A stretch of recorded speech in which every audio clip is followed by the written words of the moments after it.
নমস্কার, কেমন আছেন সবাই? আশা করছি সবাই খুব ভালো আছেন আর সুস্থও আছেন।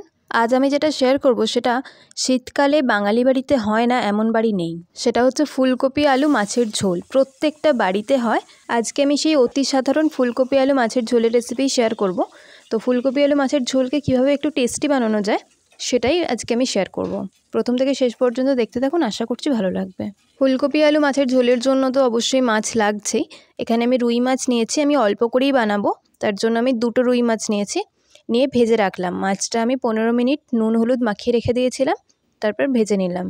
মাছ ভেজে নিয়ে ওই তেলেতেই ভেজে নেব আলু আর ফুলকপিগুলো। প্রথমে আলুটা ভেজে নিচ্ছি। আলুগুলো লম্বা লম্বা মোটা মোটা করে কেটেছি, মানে একটা আলুকে 4 ভাগ করে নিয়েছি। স্বাদ মতো একটু নুন দিয়ে আলুটা ভেজে নেব। আলুটা মোটামুটি এখানে 60% মতো যেন সেদ্ধ হয়ে যায়, সেইভাবে ভাজতে হবে।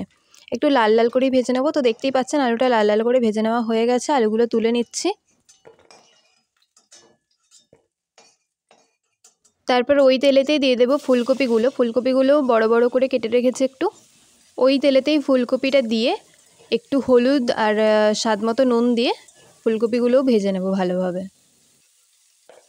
ওই একটু লাল লাল করেই ভেজে নিতে হবে, যাতে ফুলকপিটাও মোটামুটি কিছুটা সেদ্ধ হয়ে যায়।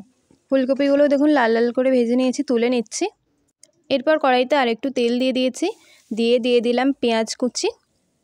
মোটামুটি যতটা পারবেন মিহি করে কুচানোর চেষ্টা করবেন। পেঁয়াজটাকে এবার ভালো করে ভেজে নেব যতক্ষণ না কালারটা চেঞ্জ হয়ে আসছে। যতক্ষণ পেঁয়াজটা ভাজা হবে একটা মশলা বানিয়ে নেব। তার জন্য লাগছে 1/2 চামচ গোটা ধনে, গোটা জিরে আর অল্প একটু আদা। আমি কিন্তু ধনে আর জিরে পুরোটাই 1/2 চামচ করে নিয়েছি। তো এদিকে পেঁয়াজটা ভাজা হতে হতে আমি মশলাটা বেটে নেব। এদিকে পেঁয়াজটা ভাজা হয়ে এসেছে, দিয়ে দিচ্ছি একটা কুচিয়ে রাখা টমেটো। টমেটোটা কিন্তু সাইজটা খুবই ছোট, যেহেতু আমি ঝোলটা কম করব তো টমেটোটাও কমই দিলাম।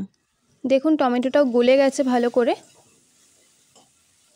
এতে এবার দিয়ে দিচ্ছি সেই বেটে রাখা মশলাটা, মানে ধনে জিরে আর আদা বেটে রাখা মশলাটা দিয়ে দিলাম।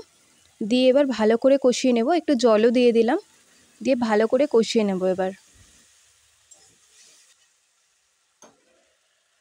এরপর দিয়ে দিচ্ছি অল্প একটু হলুদ গুঁড়ো আর একদম অল্প একটু লঙ্কার গুঁড়ো, আর কালারের জন্য দিচ্ছি একটু কাশ্মীরি রেড চিলি পাউডার।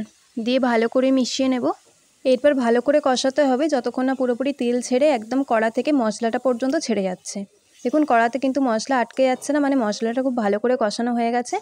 এরপর এতে ভেজে রাখা ফুলকপি আর আলু দিয়ে আরও মিনিট 5 মতো কষিয়ে নিতে হবে, মানে ভেজে নিতে হবে মিডিয়াম ফ্লেমটাকে মিডিয়াম করে।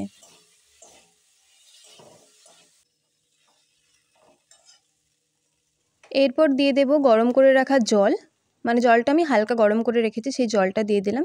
আপনারা যতটা ঝোল রাখতে চান সেই হিসেবে জলটা দেবেন। আমি এখানে 1.5 বাটি মতো দিলাম।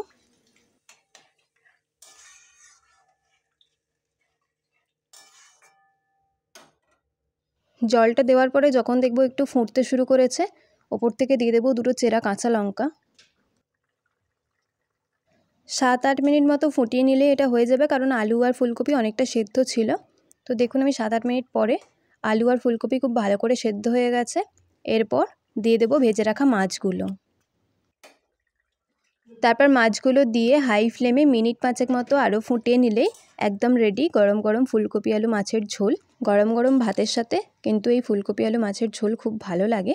তাহলে এরকম নতুন নতুন সহজ রেসিপি পাওয়ার জন্য আমার চ্যানেলটা সাবস্ক্রাইব করে পাশে থাকবেন, লাইক কমেন্ট শেয়ার করবেন। আর যদি কোনো রেসিপি দেখতে চান কমেন্ট করে জানাবেন, আমি শেয়ার করবো আপনাদের সঙ্গে। আর দেখুন এখানে আমি সার্ভও করে দিয়েছি, কত সুন্দর লাগছে। আজকের মতো টাটা।